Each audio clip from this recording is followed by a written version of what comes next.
by speaking to the Speaker of the Lower House, Speaker of the Upper House, also with President Emmanuel Macron delegating to Prime Minister Borne the meeting with parliamentary representatives. We know that some MPs are calling for an urgent debate in the National Assembly, but the political response goes on. Today, earlier, we had Anne Hidalgo, the Mayor of Paris, leading a counter-protest outside her office, outside City Hall in the centre of the French capital, joined by dozens of other officials to, quote, unreservedly condemn the violence.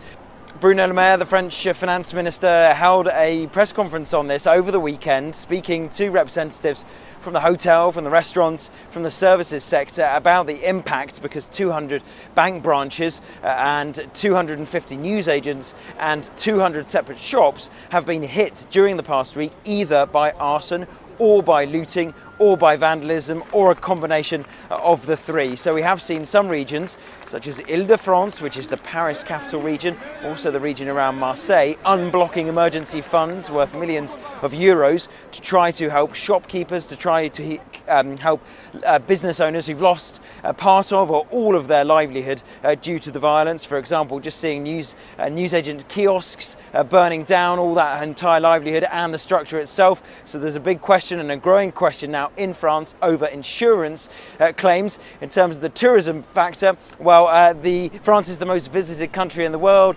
Certainly hundreds of tourists just this afternoon. If you're just wandering up the Champs-Élysées and for an hour's section, you're going to come across hundreds of people from all over the world walking up the Champs-Élysées Boulevard, which is just behind me, and that way also is the Élysée Palace and the Louvre Museum. Big lines outside the Louvre Museum. So there are some tourists who are not particularly worried about the situation. There are others who will be following those words of caution from their respective governments about travel advice.